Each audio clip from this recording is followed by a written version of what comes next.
DMT is a very strong psychedelic which can produce short and intense visual hallucinations. Famous psychedelic speaker Terence McKenna states, "Nothing in this world can prepare one for the impressions that fill your mind when you enter the DMT." This is one report of what happened after taking DMT.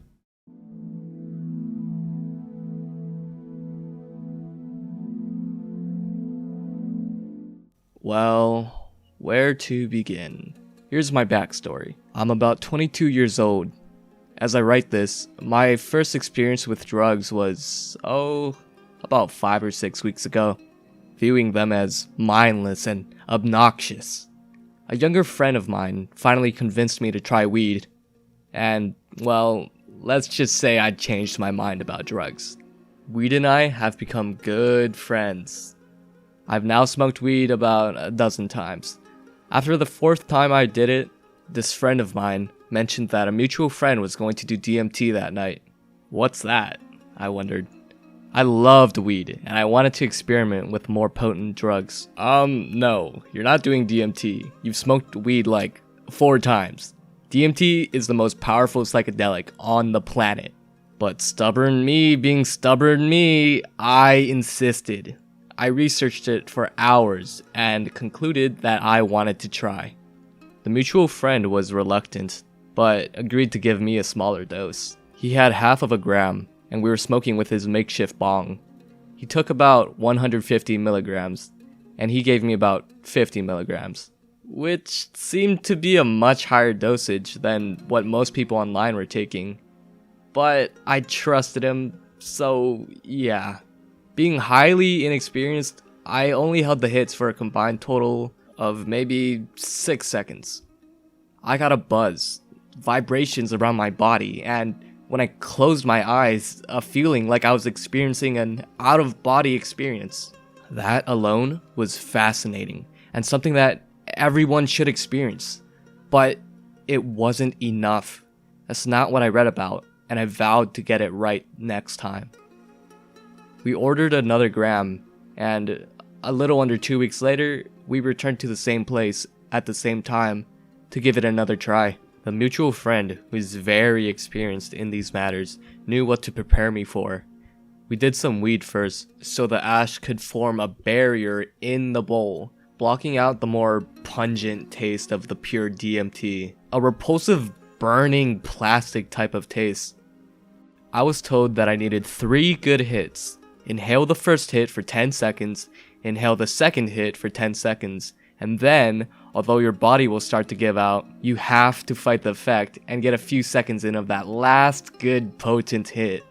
The third hit, I was told, was critical. It's the difference between an amazing trip and truly breaking through to the other side. 3 of us were to do it. I went first. I was very nervous. Nervous that I wouldn't get my hits right. Nervous about what I should expect with such an incredibly high dosage. Nervous because I was going first. But when it came time to smoke, I buckled down and did it. The first hit went in, counting to 10 and out. Then quickly reaching for the second. In 10 seconds and out. By now my body was starting to rush. Things started to blur, but I summoned up the will to get a third hit. It went in and out in about 3 seconds.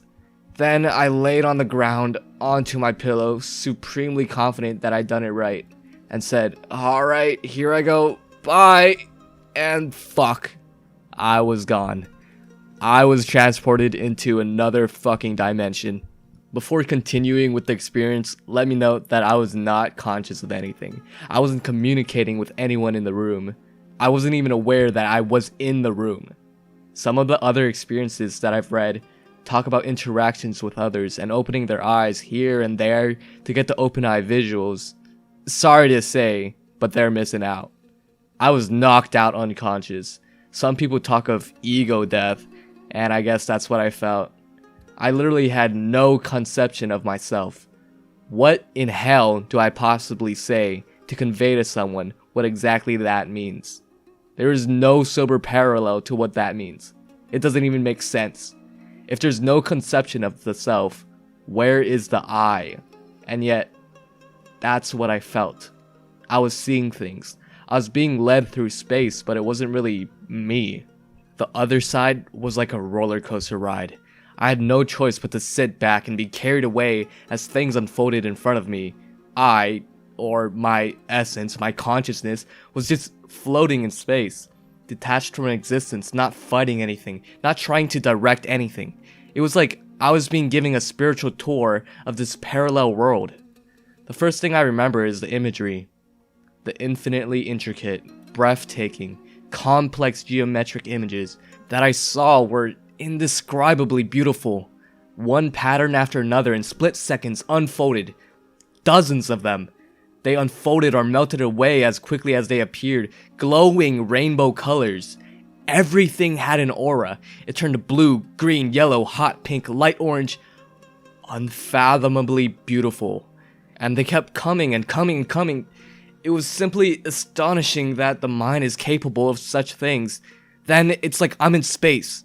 Pitch black darkness, but with hundreds of glowing rainbow stars in the background, shining beautifully. And I go past these holographic glowing blue floors, and then I saw them. They could be described as aliens or elves. Aliens, since I had the feeling of being in outer space. Elves, because of their elongated ears. They were very thin, but not emaciated. Everything was proportional. Their bodies were comprised of triangular shapes and were glowing blue too, although they also had an aura. I saw several of them, though I remember certain images most vividly. I saw a family of 3. A father, a mother, and a young boy. She was pouring the boy's cereal at the table, as the father was at the stove, attending to something, talking to a client on the phone. I also saw 2 young women having coffee on a breezy weekday afternoon. I vaguely remember a man showing himself to me, as if he were about to go to work. But I didn't interact with them. They said nothing to me. It was just the sense that this was their world, and while things looked mundane, their lives were peaceful, and didn't need any interference. I just had to keep going. My ride was taking me elsewhere. It was all happening so frustratingly quickly. As I felt myself coming down and my consciousness restored, the images kept coming at me at 1,000,000 miles a minute. Images that implicitly conveyed information, mostly evoking feelings of childhood and daily life, although they felt like so much more. Things were just coming and going at lightning speed. There was hardly any time to process any of it. It was simply an incomparable show, like a kaleidoscope of dream images, beautiful geometric shapes, and images that so perfectly conveyed particular feelings. When I came to, all I could do for 3 minutes was pound the ground relentlessly, repeating variations of "holy shit" and "what the fuck." It was just pure astonishment, just utter disbelief at what I just experienced. It still felt like in the experience for another 5 minutes or so. My body was shaking, I was breathing heavily, and I was still able to feel out of body when I closed my eyes. My friends said that I was out for 10 to 15 minutes. It felt timeless. When you're there, it's like you're in another dimension. Formless, floating, transcendental. All that matters is what's in front of you, and the intensity of the ride. I had no conception of anything while in the parallel world. I had no sense of even existing. That other world was all that there was, and I was being shown its grandeur. People have hypothesized that people who think that they were abducted by aliens actually experienced an accidental release of DMT. I buy that theory. If I'd experienced that and had no idea why, you can be damn sure that I believe it was real. It also seems extremely plausible that this is what dying feels like. A peaceful release. This drug is powerful as all hell, and probably the most intensive, positive experience I've ever had. It's a major life event for me, and I think that everyone should try it out if they think they could handle it. To go from my first bowl of weed to breaking through on DMT in the span of 5 or 6 weeks is pretty outrageous, but I don't regret it at all. Nothing in the fucking world could possibly prepare a person for what they experience when they break through on DMT. My adventurous side took hold of me. Damn, that was amazing. I did my best, but nothing in the world can describe the beauty and intensity of DMT's parallel world.